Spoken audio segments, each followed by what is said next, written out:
You can feel it this time of year, that mix of exhaustion and hope that settles in when you finally slow down long enough to notice how fast everything's been moving.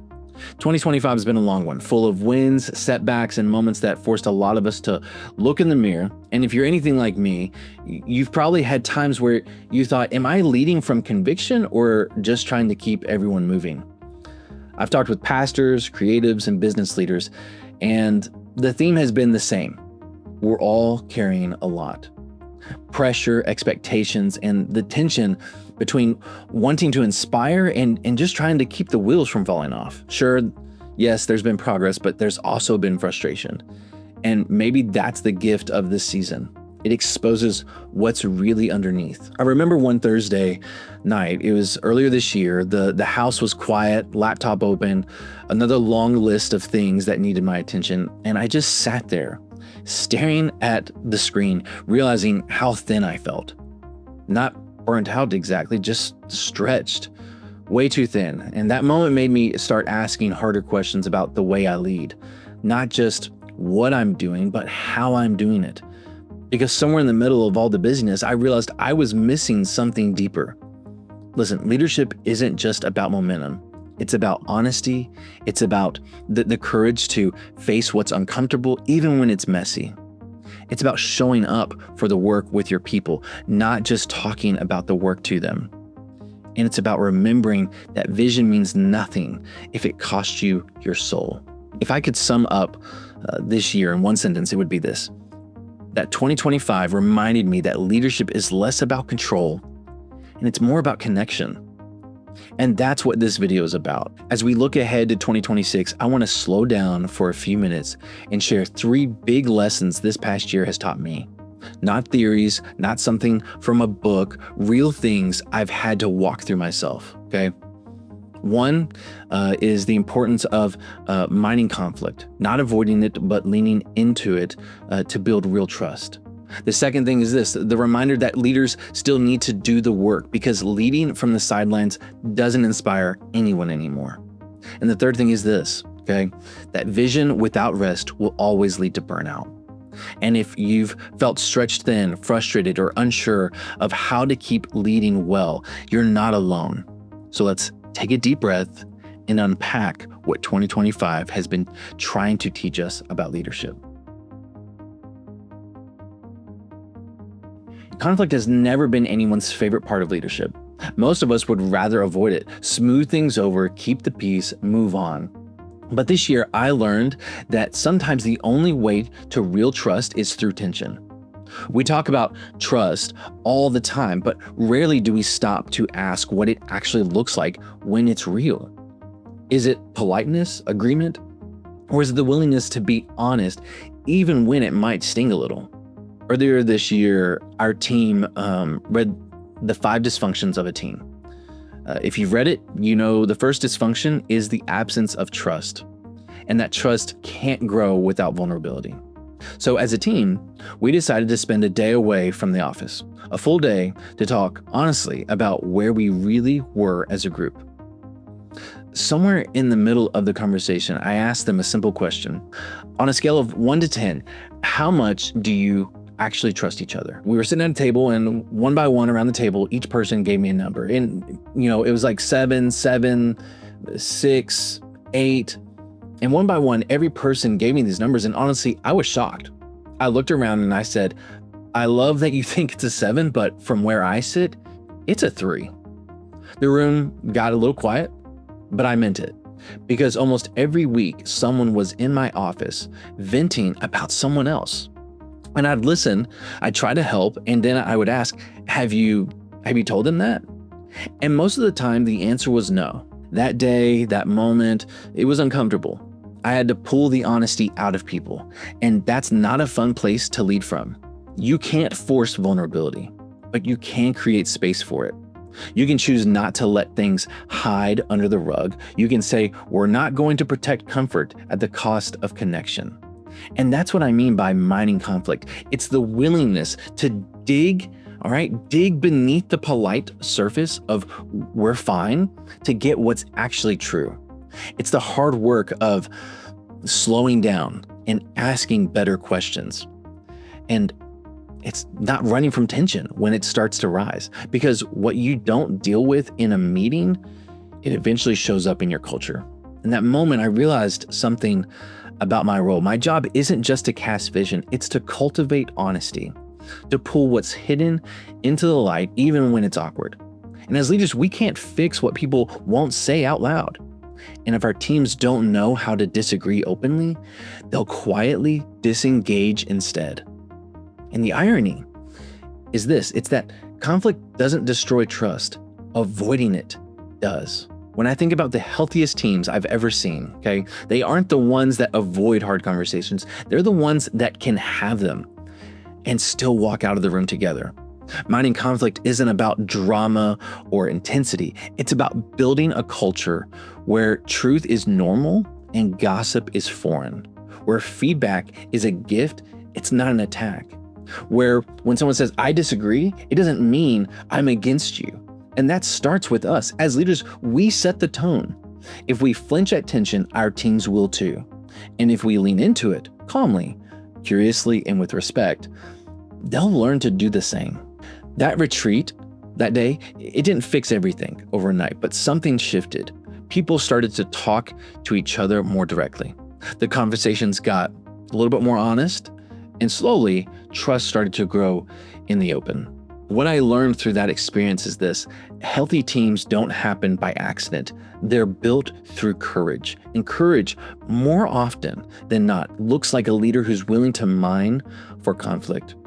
Because buried underneath that tension is usually the gold of understanding, empathy, and real connection. You know, there's this idea that floats around in leadership books that, that once you become a leader or reach a certain level, you should step back and just lead. Your job becomes vision and systems and delegation. And for a while, I believed that. It sounds right, it sounds clean, it sounds structured, efficient, but over this past year, I've started to realize that leadership can't live entirely in the clouds. Because if you never touch the work, you eventually lose touch with the people doing it. Somewhere along the way, we started to equate doing with micromanaging, but that's not what this is about. It's about participation. When you stay close to the work, not to control it, but to understand it, something changes. You see the friction points, you appreciate the effort, you feel the weight your team carries every day. And this connection, it builds trust in a way no meeting agenda ever could. I came across an article, actually, earlier this year from Fast Company called, "I Did Almost Every Job in My Company. Here's How It Made Me a Better Leader." And the author, they talked about how stepping back into the day-to-day gave him perspective. He realized the best ideas weren't born in boardrooms. They were discovered shoulder to shoulder with the people on the ground. By getting his hands dirty again, he didn't lose authority. He gained empathy. And that line stuck with me, because empathy might be one of the most underrated leadership skills right now. In a world obsessed with automation, leaders who stay human stand out. Leaders who listen, who notice, who show up and say, "Let me see it through your eyes for a minute." This year reminded me that being involved doesn't make you less of a leader. It makes your leadership believable. And if I'm being honest, this is an area I'm still working on, okay? Somewhere along the way, I drifted a little too far from the doing, the actual creative, hands-on work that used to light me up. Not out of pride, not out of laziness, just pace. Meetings, planning, leading, it all takes over. And the longer you stay in that rhythm, the easier it becomes to confuse being busy with being connected. And I've been realizing that I need to find my way back into the work again, not because I don't trust my team, I do, but because I miss it. There's something about creating, building, editing, problem solving that reminds me why I fell in love with this in the first place. And if I want to keep leading creatives well, I can't lose that connection. I haven't figured it all out yet, what this looks like yet, but I know I can't stay behind the desk forever. Leadership isn't just about directing the work. It's about staying close enough to still feel it. Look, leadership will always involve delegation. That's part of growth. But the best leaders don't disappear behind systems. They stay close enough to remember what it feels like to build. Because once you forget that, you start managing from memory instead of understanding. The organizations that are thriving right now all have one thing in common: leaders who are visible in the work. Not because they have to be, but because they want to be. They know influence isn't earned from distance, it's earned through proximity. I actually think this is where leadership is heading, away from hierarchy and toward partnership, where titles matter way less than teamwork, and the leader isn't shouting from the top of the hill, but helping pull the rope. So maybe the goal isn't to rise above the work, but to stay rooted in it, to remember what it costs, to celebrate the people who do it every day, and to never ask your team to carry something you're not willing to shoulder yourself. Every leader loves vision. It's the fun part. The whiteboard, the strategy, the dreaming, it's what gets us out of bed in the morning. But somewhere along the way, I realized vision can become an idol if we never let ourselves rest. You can love the mission so much that you start to hate the margin. And burnout doesn't usually come from laziness. It comes from passion without pause. This year taught me that vision without rest doesn't just exhaust you. It distorts everything around you. When you never slow down, you start confusing urgency with importance. You start treating people like tools instead of teammates. You start mistaking progress for health. And before you know it, you're moving fast, but you're not moving well. I felt that this year. There were days when my head was full of ideas and my heart was completely flat. I'd be talking about inspiration and creativity while feeling completely uninspired myself. And at some point you realize you can't lead people to a place of peace if you've forgotten what peace feels like. Rest is hard for leaders because it feels unproductive. I'm an Enneagram 3, I know all about this, but rest isn't the absence of progress. It's the restoration of perspective. It's the moment your soul catches up to your schedule. The older I get, the more I'm convinced if you don't choose rest, your body and your relationships will eventually choose it for you. So instead of resting from our work, what if we worked out of our rest? That's something my pastor said. And that one question has reframed how I think about pace. Rest isn't a reward for finishing the week. It's the rhythm that gives the week meaning. And when I begin from rest, I lead differently. I listen better. I respond instead of react. And I start to notice the things I used to miss when I was rushing to the next thing.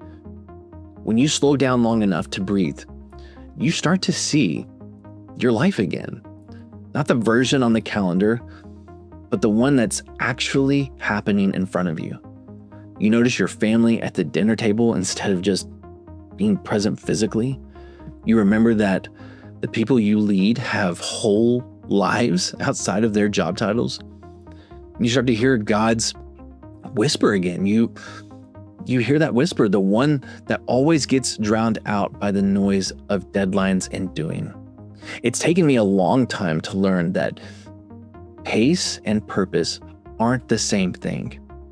And slowing down doesn't mean you're falling behind. It means you're choosing sustainability over speed. And you can't pour vision into others if your well is dry. You can't keep leading from overflow if you're constantly living on empty. Rest is the reset that reminds you why you're leading in the first place. Here's what I'm learning to practice. Creating actual stops in my week, not just open blocks on a calendar. And letting go of the guilt that comes with saying, not right now. And remembering that people follow your rhythm more than your words. When I rest, it gives my team permission to rest too. And ironically, the moments that I slow down are often the moments the best ideas show up, because creativity doesn't respond to pressure. It responds to presence. So as I head into 2026, I don't want to lead faster. I want to lead healthier. I want to build something that lasts, not just something that looks impressive for a season. And maybe that's the invitation for all of us, to remember that the goal isn't to do more. It's to do meaningful work. And that starts with rest. Because vision without rest isn't leadership. It's exhaustion with good intentions. When I look back on the year 2025, I don't just see a year of hard lessons. I see a year of refining ones. Moments that forced me to slow down, to listen, to grow in ways I didn't plan.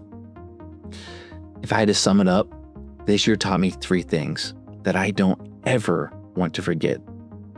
First, mining conflict. The health of a team isn't measured by how well we avoid hard conversations, but by how well we handle them. Trust doesn't grow in silence. It grows in honesty. And sometimes the most loving thing a leader can do is pull the truth to the surface and make space for it to breathe. Second, leaders still need to do the work.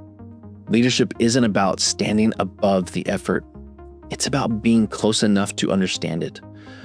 It's remembering what it feels like to create, to problem solve, to carry the weight. Because the moment you lose touch with that, you start leading from theory instead of empathy. And third, vision without rest leads to burnout. Because what good is it leading if you lose yourself in the process? What good is progress if your soul never gets a chance to catch up? I think those 3 truths might be connected. Conflict without trust burns you out. Doing without connection burns you out. Even vision, the thing that's supposed to give you life, can burn you out if you never learn to pause. And maybe that's what leadership in 2026 needs most. Not new frameworks, not new buzzwords, but renewed souls. Leaders who are grounded, honest, unhurried. Leaders who are strong enough to be gentle and confident enough to admit when they're still figuring it out. As we step into the new year, I want to lead slower and deeper. Not because I want to accomplish less, but because I want what we build to last. And I want to create environments where people trust each other enough to speak up. I want to stay connected to the work that reminds me why I ever even started. And I want to keep learning how to work out of rest, not just burn out. That's the kind of leadership I want to live out in 2026.